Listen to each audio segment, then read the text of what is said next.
Hey everyone, and welcome to my YouTube channel. My name is Dobego Mselemo, and welcome to another episode of Insightful Fridays. So today on Insightful Fridays, we are talking about should I date or should I not date? Actually, this is a very common topic. I think people who I went to high school with would know this topic. And when this topic was given in class, people would debate about whether it was right for us to date or not. But that is not my topic for today. My topic for today is how do I stay single and unbothered? So you know what? Let's get into the video. Okay, so the first question I would ask myself is, do I need a man? Well, there's a difference between a need and a want. That's something that you learn in primary school. And if a man is a need, then can I survive without a man? Well, I don't know, but I'm surviving and I don't have a man. Well, I'm not here to make people hate men, and I'm not that kind of a feminist.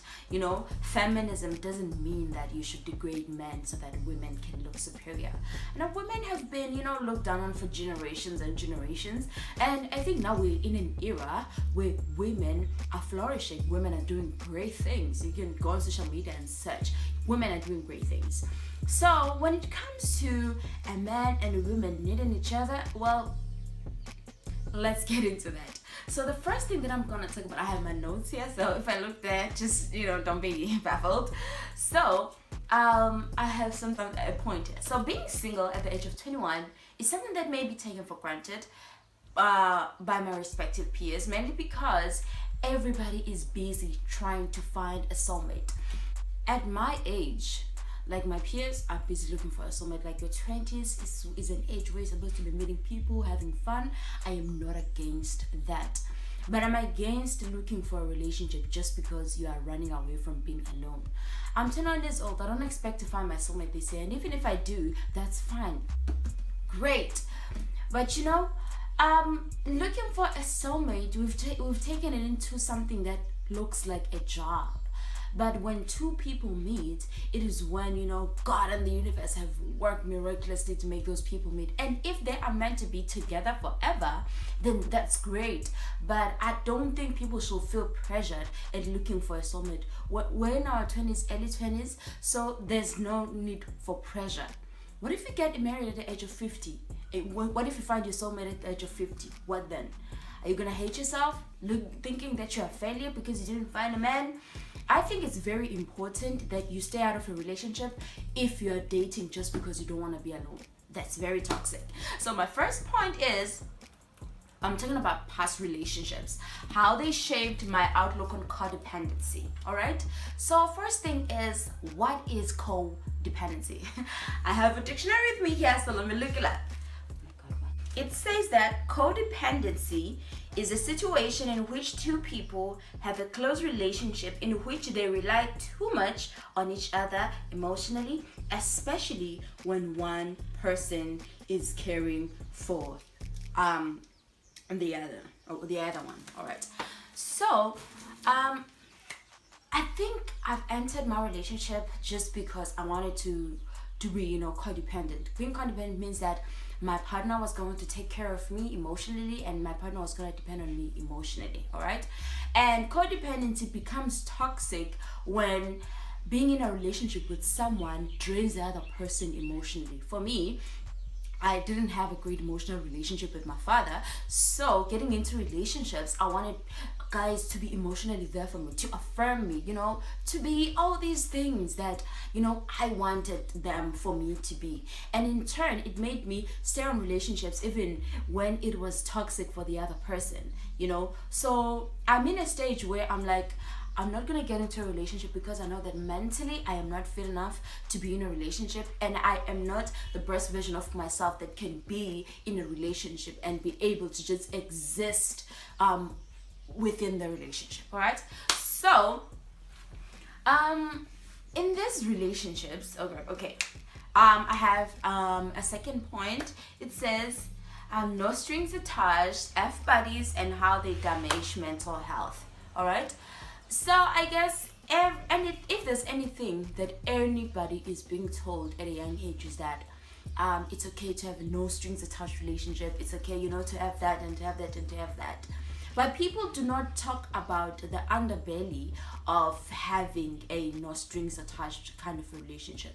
I know myself, I'm an emotional being.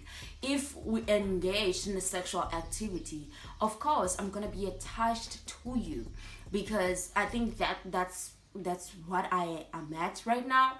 And I've had too many no strings attached relationships, and in them happening, it took a toll on my mental health. First, the no strings attached relationship that I had was because I didn't have a great self esteem. I didn't think that I was worthy of being loved. I didn't think that there was a man who could commit to me and love me like the way I wanted to be loved, or maybe the way that was, I consider, maybe safe for me to be loved, and in a way that was, great for me, that was healthy and conducive. So I ended up having these no strings attached relationships, and this no strings attached relationship took a very huge toll on my mental health, because I was always in question of, why do men don't want to stay?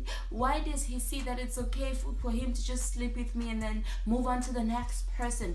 But I was doing the very same thing to other people. So having no strings attached relationships, I'm not saying stop doing that, but check on what it's doing to your mental health. Remember, the first thing that you should always take care of is your mental health, because if you're not okay mentally, you are not going to function. The brain is the core parts of the body. If your brain stops working, you're dead. And if your brain is sick, you're just not going to be okay, because it affects how our body functions. So the no strings attached relationships, I wouldn't advise on a person to do it, especially if you're new to sex and you beginning to do it. I wouldn't advise being in a no strings attached relationship, because it makes you feel like, people may say be an HOE, but it's not that easy, bro. It's not that easy. You can tell me that I should be an HOE, but it's just it doesn't work, because at the end of the day, when I'm alone, I just feel that nobody wants to commit, nobody wants to stay. Is there something wrong with me? Am I not enough? It brings me down to those thoughts. If you are a bad bitch, that's fine, be it. But if it's okay in your mental health, then do it. But I would rather not go down that lane, because that lane, it leads to in a very dark place. It led me to a very dark place. I don't know if it's gonna lead you to a dark place, but it led me to a dark place. And I think today, had I known before I went into those no strings attached relationships what I know now, I wasn't gonna do it. But our mistakes are the teachers of our lives. What more can I say? So the next point is choosing yourself in toxic relationships. There's something I gotta say. Whether you like it or not, you have been in a toxic relationship once or twice. I'm sorry, that's the wind. You have been in a toxic relationship once or twice. Whether it's a toxic friendship relationship, whether it's a toxic parental relationship, whether it's a toxic dating wise relationship. But I'd like to say, maybe you've had a toxic relationship one way or the other, and you've had situations where the other person was not treating you well, and you had to choose yourself, you had to walk away, you had to cut them off. I've had multiple of these relationships, and every time I get off from a toxic relationship, I realize that I allowed myself to be in those relationships because there was a thing that those toxic people provided. There was an emotional need that those people provided. Being in a relationship when you are emotionally unstable causes you to be inflicted with pain, emotional pain, because when people do not act a certain way, or people do not talk to you a certain way, then you're gonna feel bruised, because you entered into the relationship because you had an emotional need to be met. There's something that has been said, that a relationship cannot be 50-50. 50-50, it means that you come with your half, I come with your half, and then we complete each other. And I feel as though coming complete and the other person coming complete and existing with each other, I think it's a healthy way, because if there is a need that needs to be met in my life, if that person is no longer meeting that need, then what is the relationship gonna be? If I entered into a relationship because I needed money. What if the person cannot provide for me anymore? Then what am I to do? If I entered into a relationship because I wanted to be encouraged, what if the person doesn't encourage me anymore? What is to become of me if I do not receive the words of affirmation anymore? I am an independent woman, and as an independent woman, I like to affirm myself in everything that I do. If I get into a relationship, I don't want it to be a relationship where there's something lacking within me and I want the other person to fulfill it. Fine, we can come together, exist together, but it doesn't make sense to me to like get into a relationship just because you are lacking something. Because what if the other person cannot provide that anymore? So choosing yourself in toxic relationships means that you come into a relationship fulfilled. You do not come into a relationship lacking something, because if you are lacking something, then you're gonna date because you're lacking something. You're gonna be in a friendship because you're lacking something. Find out a relationship with a friendship relationship, and the friend that you have is like wants to be praised or wants to be idolized in some way or wants to show that they are better than you. That is not a healthy relationship. I cannot be in a friendship with you and you want me to praise you. A relationship should be mutual. We should be contributing to each other's company in a healthy way. If I get into a relationship because I wanted this or I wanted that, is going to be toxic if I do not get that anymore. So before you get into another relationship, whether it's a friendship or a dating relationship, be complete, be whole. Because if you are not whole, you're going to want the other person to fill you, and they maybe cannot fill you in that way. Alright? So another topic, I think I've already touched it on toxic friends. I have had toxic friends before.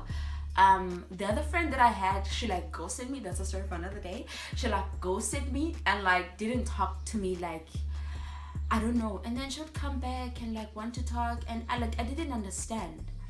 I think it's very healthy to tell the person when you don't want to be. Okay, fine, I am guilty for doing that because there's a friend that I ghosted.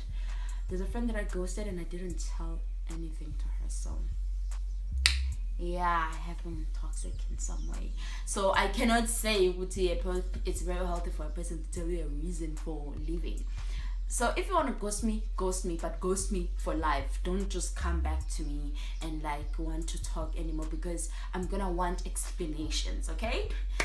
Yeah. Very awkward. So what do I want in future relationships? Well, in future relationships, first things, I am finding myself.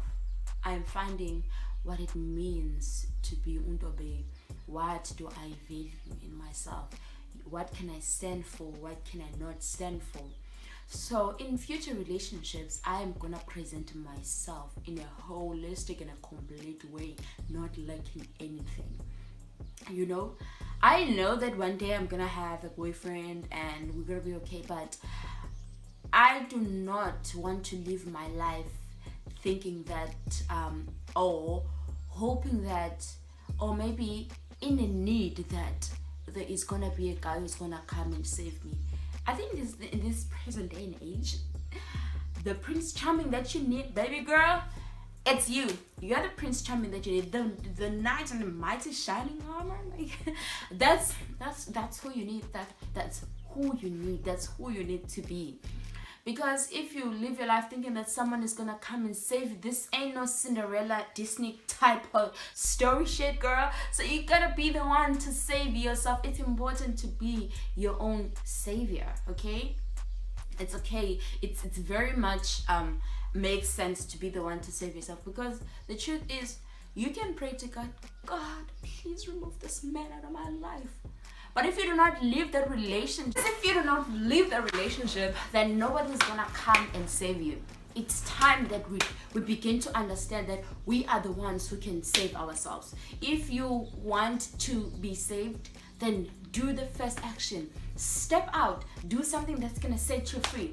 Be it financial freedom you want, you are the one who needs to set yourself free. I want you to comment down below on what you think about being in a relationship and not being in a relationship. It will mean a lot to me if you like and subscribe to the video, to the channel, and press on that notification bell so that when I post a new video, especially on the tea and that relationship, miss relationship I talked about on Monday. So I love you guys and have yourself a fantastic weekend.